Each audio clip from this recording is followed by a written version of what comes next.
In this video, I'm going to discuss a knife sharpener that I recently purchased, although this isn't my first one of this particular design. It's an additional one. And I'm going to explain why I like this knife sharpener and why I believe it's a good value, which costs about $8. And it is the Smith Products Pocket Pal, which is this item over here. Now the other items I have in the video here are this is another Smith's product, a knife sharpener, and I have a couple of knives. I have a one with a partial serrated blade and one without the serration. And this is a sharpener that Smith makes. I don't recall the model number of it. It's designed for doing basically straight edges, and as well as you can see right here, it's designed for scissors. So you can insert a scissors like this and pull it and sharpen your scissors. So I primarily use this for sharpening scissors. So but the big drawback with this is I really can't use it for serrated blades. So another good Smith's product, unfortunately I don't know the model number of it. You could visit Smith's website, which is smithproducts.com. That's all one word, smithproducts.com, and see if you can find it on their website. I've had this for quite a few years, and it's been very reliable in keeping my scissors sharp. So you can also use this particular one for sharpening, straight blades, which works out real well. It doesn't work out so well on the serrated blades because you can only go so far. You can only sharpen a small bit of the serrated blade. So get this out of the way. This is the product packaging that the Pocket Pal ships in, which is nice packaging. You can see a picture of the sharpener, and there's descriptions of the product and some pictures that kind of show you how to use the tapered diamond bar for doing serrated sharpening, and as well as how to hold it and how to draw your blade through the crossed carbides or the crossed ceramic stones. And of course the back of it, you've got some descriptions on how to hold it and how to sharpen, and some warnings and such. So this is not the first one of these I've purchased. This is another one that I've purchased. I have one of these in my toolbox, I have one in my bug out bag, and I have one in my kitchen. So this is another one that I've purchased as well. And so let me go ahead and open this, which I haven't opened yet. Opening off screen. Okay, so here's the sharpener, and it is a lightweight plastic. It has a lanyard hole, and it has these recesses right here for holding with your fingers, and you can see the diamond carbine tapered rod right here. And you have two sets of crossed sharpening blades. You have one listed as ceramic and one listed as carbide.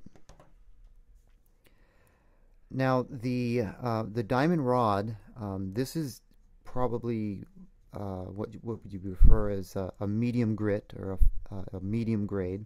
It's a 400 grit sharpening rod. The carbide is considered coarse, and I don't know the grit of that. The ceramic is considered fine, and that's an 800 grit. The carbide is designed to sharpen extremely dull or damaged blades, or get an edge on them, and then you fine finely polish the edge using the ceramic. If you already have a sharp knife and you just want to touch it up, you would bypass the carbide altogether and just go with the ceramic.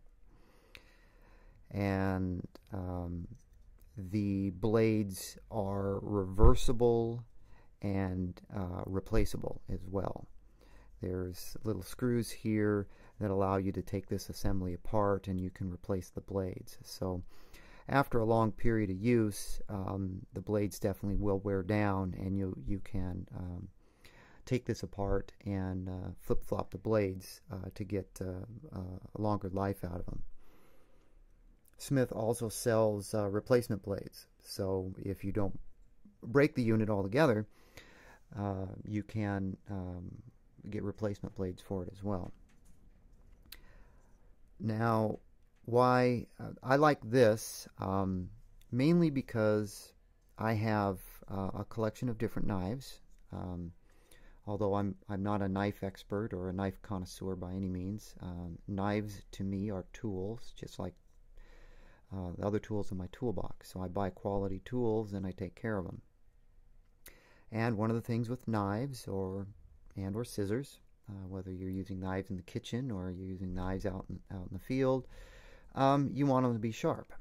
So I like this tool because I can keep it in my bags, and it has this diamond rod on it. And the diamond rod really comes in handy for sharpening serrated edges. And you can see that the taper allows you to basically sharpen the wide sections of your serrated blade and even the small sections. So comes in very handy for that. This is not an expensive knife right here, but it's just one I happen to have on me that has serrated edge on it for demonstration. So you can basically sharpen your straight edge using the cross stones, and then proceed to use this tapered diamond rod to do the serrations. So that's one of the reasons I like this. Now, with a regular straight edged knife, I'm sure you could sharpen it this way. I am not skilled enough to do that, so I rely on the cross stones for sharpening the blade. And basically, this will you'll just sit this on a flat surface, and you'll hold it, and you'll draw your blade through with an even pressure 5, 6, 7, 8 times. That's normally what I do. This particular item, I've purchased several of these through Amazon, and they're about $8. And of course, if you get your Amazon order up to, well, now it's $35. If you get your Amazon order up to $35, shipping is free. So I got this for $8 shipped, which to me is a good buy for this particular product.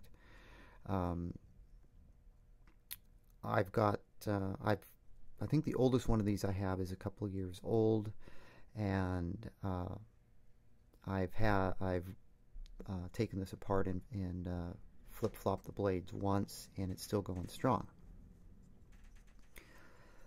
Let's see if there's something else I can say about this at this point.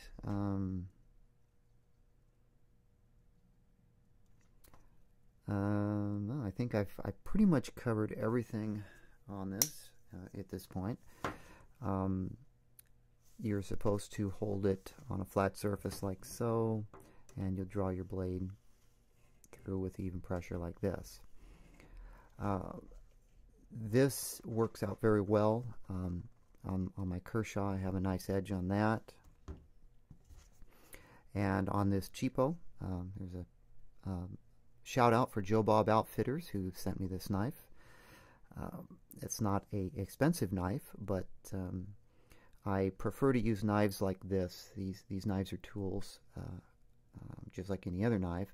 If I'm going to open a box, or if I've got miscellaneous cutting activities, I'll use this type of a knife for that. This, which is a more quality knife, I reserve for other purposes. So The lesser expensive knives I use for more of the mundane work that I do. And this is, I believe it looks similar to a Spyderco knife.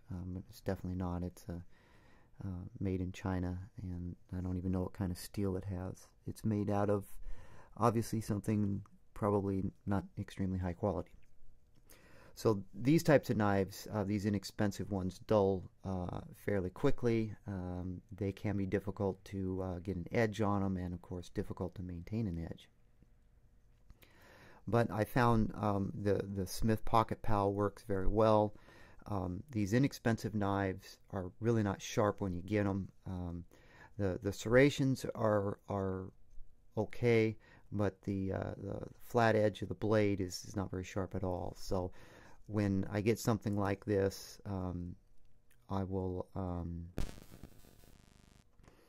I'll run this through the carbide cross blades first, and then I'll finish it up with the ceramic to get a nice little edge on it. And you can get these knives pretty sharp, these inexpensive ones.